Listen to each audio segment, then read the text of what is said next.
Hello. This is the Arirang Institute podcast show. Thank you for being with us. I am Michael Lambrow, your host. This is our first topic. What do the North Koreans want? So, what do they want? What do the North Koreans want? Well, uh, it's quite obvious what the North Koreans want. The North Koreans want the USA to leave the Korean Peninsula, right? They want the United States to leave in shame, tail tucked between its legs, leave the Korean Peninsula, and it wants to claim victory over the entire peninsula, and it wants to get rid of what it calls the evil roots or the traitors of the Korean people, which is basically all of South Korea, and get rid of them, right? Get rid of all the leaders, all the political elite, purge them, and take over. This is quite clear. This is what they want. And this is the heart of the issue, which is the North Korean regime claims total legitimacy, ideological legitimacy, cultural legitimacy, political legitimacy over the Korean Peninsula, right? Not only that, and as we said before, they want to make Korea great again, so to speak. So they want to unite not only the lower uh, half of the peninsula, but also land where ethnic Koreans are living throughout China and Russia, right? So this is a large swath of land that they are pursuing. So there's definitely the ambitions of North Korea will not be quenched by just sort of sitting down with the Americans or sitting down with the South Koreans. No, no, no, no. This is a long-term plan. Long-term plan. Kim Jong-un said if the Japanese are our enemy for 100 years, that the Chinese are our enemy for 1,000 years. And that's because they have desires to push and reclaim territory that they believe is part of the greater Korea dynasty from history that they've inherited, that they're the true inheritors of, right? The Kim family, the glorious Kim family. Right. So what do they want out of these talks, out of these so-called talks? The South Korean government reports that, oh, now the North Koreans, they want to speak. They want to hang out. They want to meet with the U.S. and talk about denuclearization, and that at the same time, simultaneously, they're releasing in their own newspaper, local domestic newspaper, that they'll never give up their nuclear weapons. They'll never disarm. All right, and so this sort of talking out of both sides of their mouth is they just consider it good gamesmanship, right? They just consider it part of the game, and why wouldn't you? Because if you consider yourself in the driver's seat, then it doesn't really matter what you say because you're the boss, right? And they see themselves as the boss, as we've talked about before. They see themselves as the gap, and we'll get into that hopefully in a little bit about gap culture, right? So why all the drama? Why all the showmanship? It's exactly that. I love Korean dramas, K-pop. Well, I used to. I used to use them to study, right? So I would wake up when I was studying. I had my Korean dramas provided from my Korean teachers when I was at the Defense Language Institute.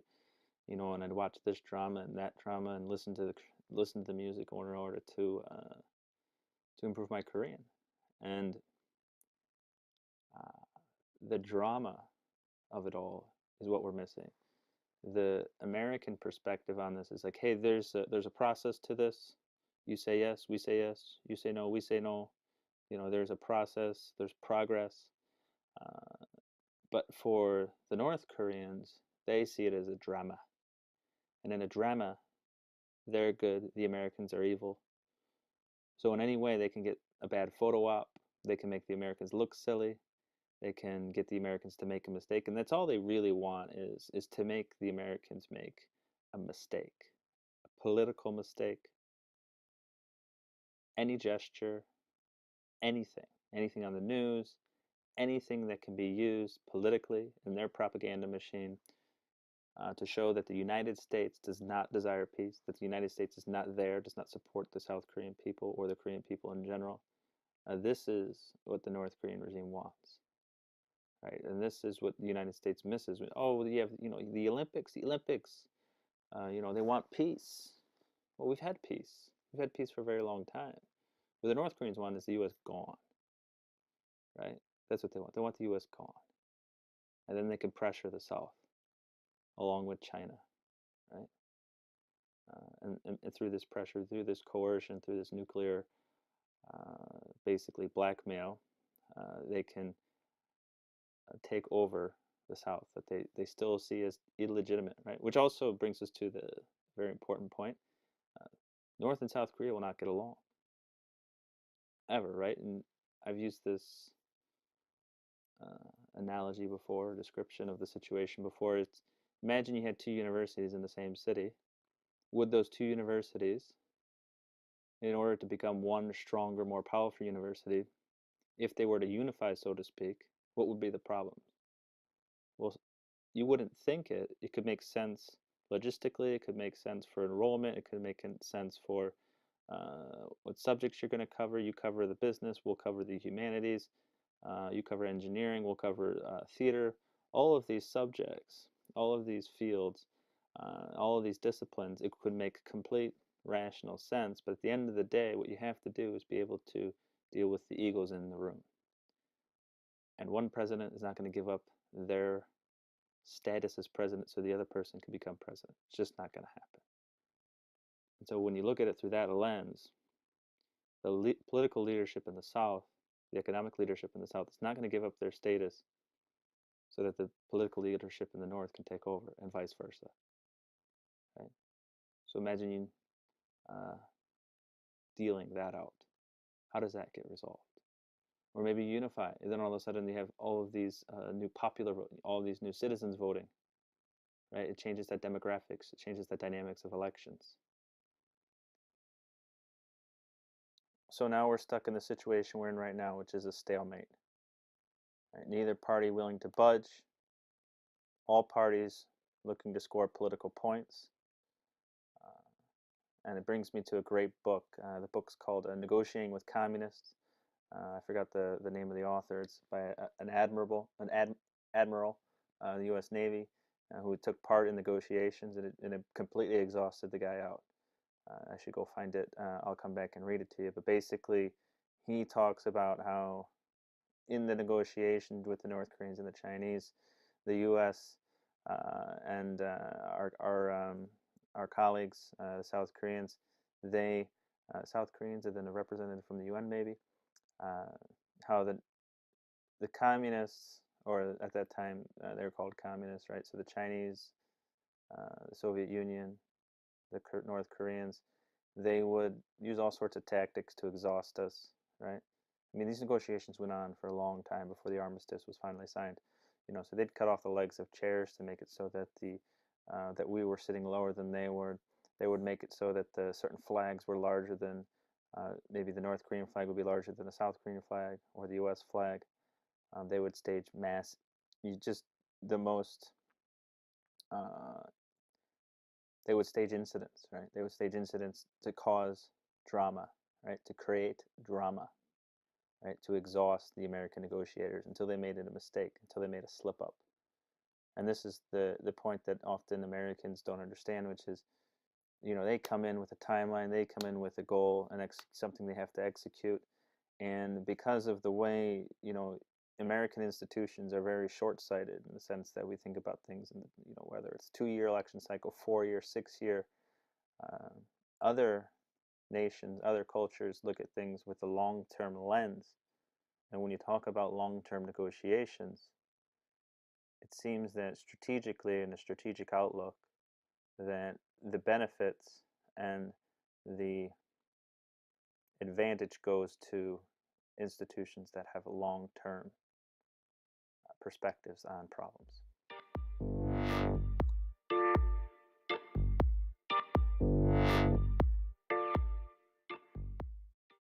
And we're back to talk about Xi Jinping.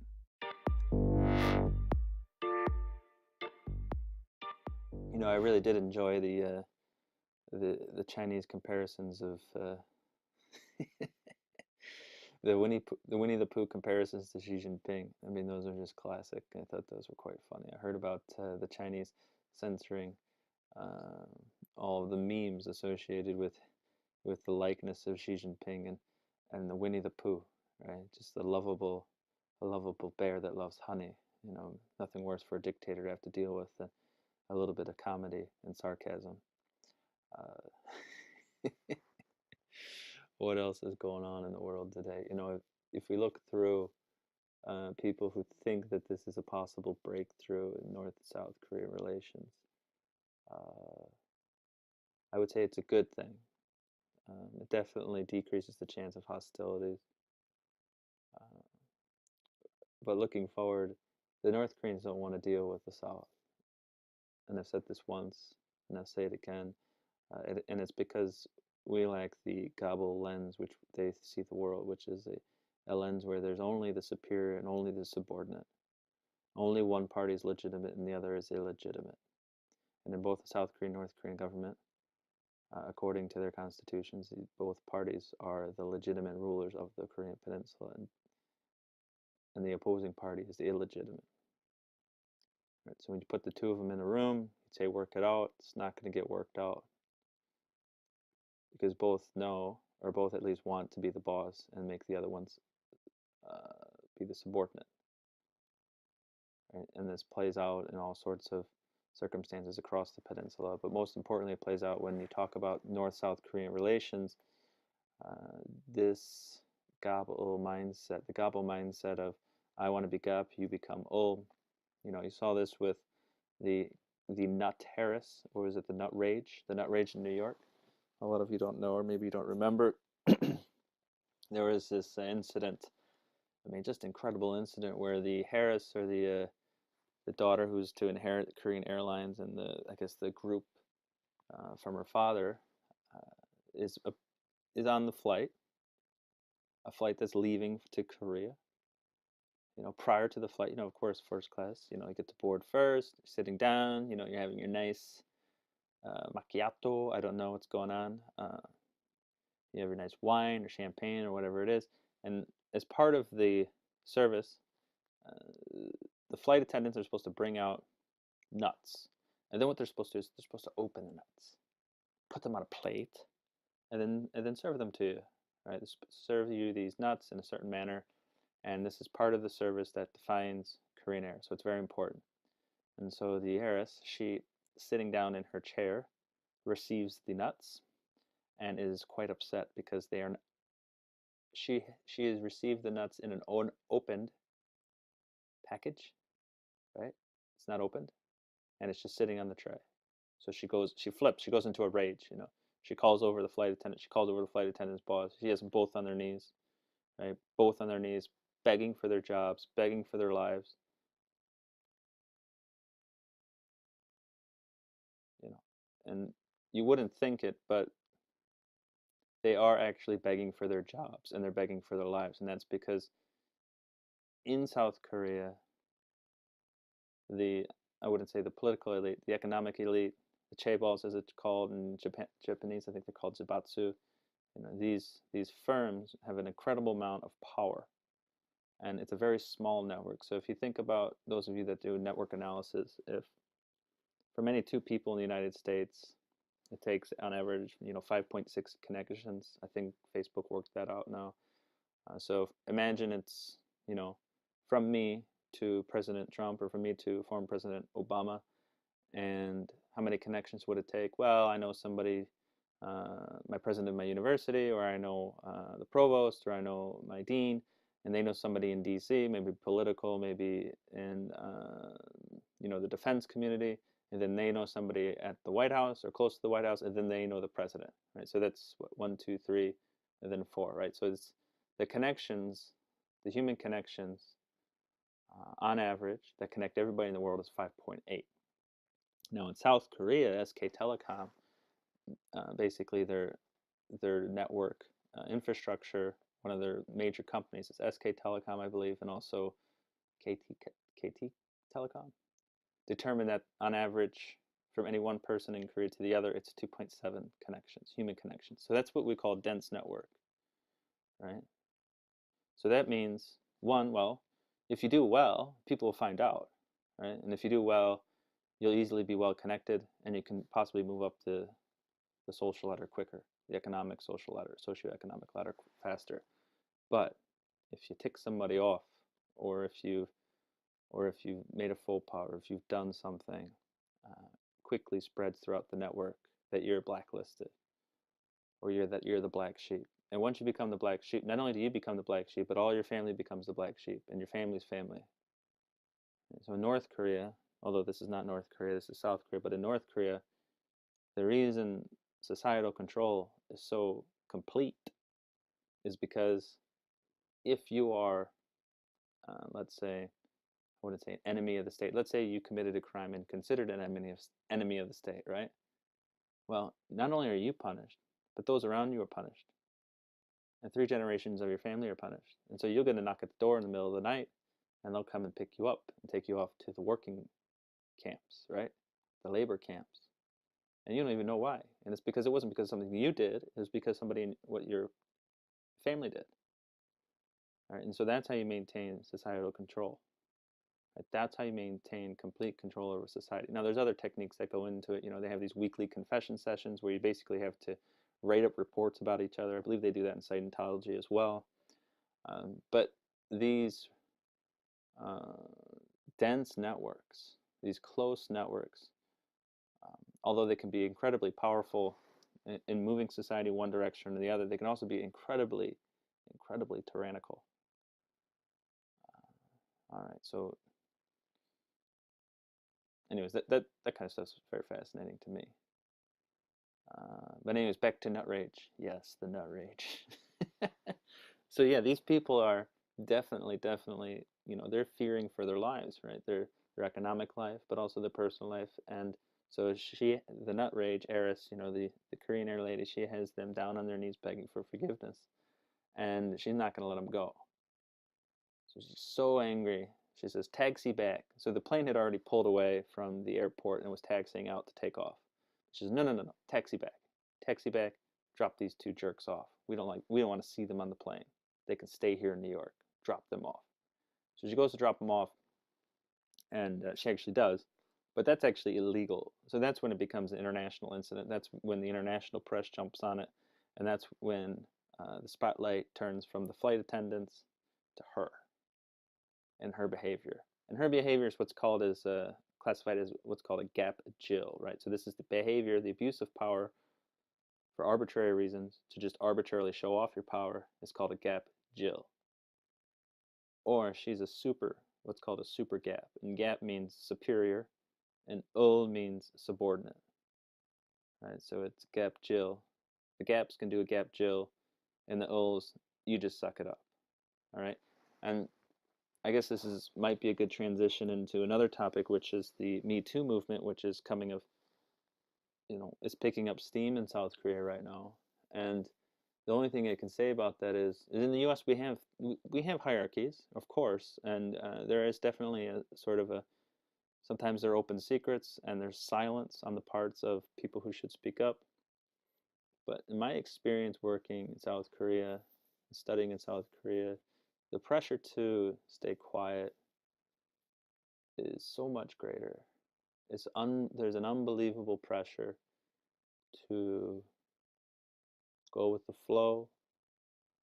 And actually, there's something comforting about it, safe about it. You know, as long as you go with the flow, the group will never cast you out, which is incredibly comforting, right? Especially for an American, right? You know, most of the time we're quite isolated. We're always off on doing our own individual little thing. But you know, the comfort of the group, the comfort of being protected by the group, that is, you know, that's sort of a deep need by humans, I think. And I definitely appreciated that aspect of Korean culture and society. I also appreciated, you know, the order of it all, right? Because when you're on a subway, I love that everybody's quiet, sitting there, not bothering anybody, right? For the most part. I mean, if you ride late at night, yes, there'll be some drunken Najashi running around screaming and yelling. But, you know, that happens anywhere you go in a major city. There's bound to be some, you know, folks running around the subway in the middle of the night a little bit drunk. So, but the order, the conformity, the notion of the collective over the individual, because of that, when the gap, right, we're talking about the gap or the super gap, right, these are people that basically, they're the gatekeepers. They can make you or break you if you speak out against somebody like this, right? So you have these individuals, these females, young females, who would say, well, I was raped or sexually abused. Uh, to do that is, I think it's even harder to do it in South Korean society just because of the nature of the hierarchy of values, the importance of stability, of the collective, not rocking the boat, and it is very. Um, I think it's quite a moment in Korean history that all of this is starting to come to light, and I think it's coming to light for the better, despite what some of the criticisms by other academics or experts say. It, they'll say it's a witch hunt, but when I was over there, um, I'm like a 6 foot male, 6 foot Western, male, uh, American, college, well, graduate student, and I felt the pressure as well.